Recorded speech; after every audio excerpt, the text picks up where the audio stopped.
একজন ছেলে সুইসাইড করার আগে স্ট্যাটাস দিয়েছে, তুমি রবকে বিশ্বাস করে বড় ভুল করেছি। কথাটা একটু মনোযোগ দিয়ে শুনবেন, কারণ আজকে যেটা অন্যের ঘটনা, কালকে হয়তো সেটা আমারও ঘটনা হয়ে যেতে পারে। আমরা যেটা আজকে দেখছি নিউজের মধ্যে অমুক হত্যা হয়েছে, এই ঘটনাটা কালকে আপনার ঘরেও ঘটতে পারে। কথা বলেন ঠিক কিনা? এবার শুনেন আমার কথা। ওই ভাইটা স্ট্যাটাস দিচ্ছে সুইসাইড করার আগে, আল্লাহ তোমাকে বিশ্বাস করে বড় ভুল করেছি, এত কান্না করলাম তোমার কাছে, তুমি কেন আমার চাওয়াটা দিলা না? একটা জিনিস হইতে চাইছি, দিলা না সেটাকে। আজকে তার বিয়ে হয়ে যাচ্ছে, আমি মানতে পারছি না, আমি সুইসাইড করে ফেলবো। আচ্ছা, সে সুইসাইড করে ফেলছে, দুনিয়ার কি ক্ষতি হয়েছে?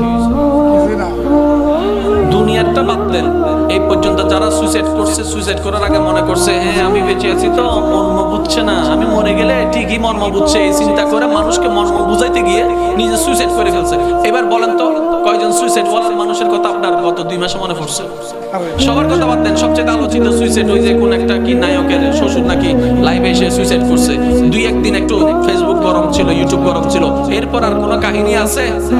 আরে মানুষের এত টাইম নাই যে আপনাকে আমাকে নিয়ে ভাববে, এত টাইম নাই। তো সেজন্য বলি মনটাকে একটু নরম করেন, শক্ত করেন। নরম করবেন, শক্ত করবেন, দুইটা কথা বলেছি। নরমও করা লাগবে, শক্ত করা লাগবে। শয়তানের ব্যাপারে শক্ত, রবের সিদ্ধান্তের ব্যাপারে নরম। আপনি বলেন না ইয়া রব, সিদ্ধান্ত আমি করেছি, ভুল করেছি, আমি তোমার কাছে সারেন্ডার করছি, তওবা, আমার আর কোনো চাওয়া নাই, পাওয়া নাই, স্বপ্ন নাই, ইচ্ছা নাই, আমি আমার জীবন তরি তোমার নামে ছেড়ে দিয়েছি।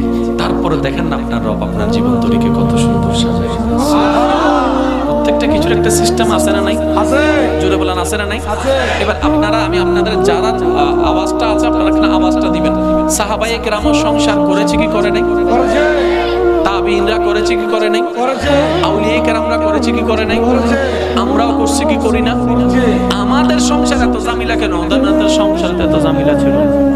একজন আল্লাহর প্রিয় বান্দা প্রায় অনেকটা বছর পরে বিয়ের আল্লাহ একটা সন্তান দান করেছেন। সন্তানটা পেয়ে রবের দরবারে সিজদায় পড়ে গেলেন, ইয়া রব, অনেক বড় নিয়ামত তুমি দান করেছো, যেটার যোগ্যতা আমাদের ভিতরে নেই।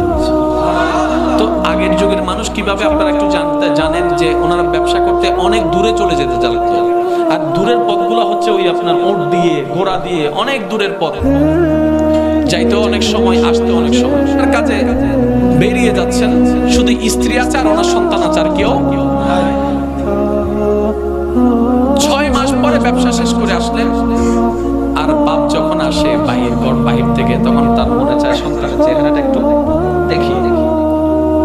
তো বউকে বলছে, আমার সন্তান কোথায়? অনেকদিন তো দেখি না, কলিজার টুকরাকে আনো না, কাকে খাদ্য খাওয়া দাওয়া করেন। আচ্ছা খাওয়া দাওয়া করবো, এখন আনো না। উনি বলে, কেউ যদি আমাকে কোন একটা জিনিস রাখতে দেয়, ওই জিনিসটা যদি সে আবার নিয়ে যায়, আমার কি খুশি হওয়া দরকার নাকি কান্না করা দরকার? তখন উনি বললেন, যার জিনিস রাখতে দিছে তোমাকে, সে আবার নিয়ে গেছে, তোমার কান্না করার তো দরকার নেই। ঠিক আছে? হ্যাঁ, আল্লাহ আমাদেরকে একটা সন্তান দিয়েছিলেন, মালিক যেটার আপনিও নন আমিও নই, আল্লাহ আমাদেরকে একটা সন্তান দিয়েছিলেন, আবার ওই সন্তান উনি নিয়ে গেছেন ওনার বান্দাকে। বউয়ের এই কথা শুনে আমি স্তব্ধ হয়ে গেলেন। কেমন স্বামী, কেমন বউ। হযরত ইব্রাহিম আলাইহিস সালাম যখন আল্লাহর হুকুমে বিবি হাজেরা আলাইহিস সালামকে, ছোট্ট বাচ্চা ইসমাইল আলাইহিস সালামকে সাথে নিয়ে আল্লাহর হুকুমে যখন মক্কা নগরীতে রেখে যাচ্ছিলেন, তো ইব্রাহিম নবী হাজেরা আলাইহিস সালামের কি স্বামী, আর ইসমাইল আলাইহিস সালামের কি বাবা। তা আশেপাশে কোনো জনবল তেমন কিছু নাই।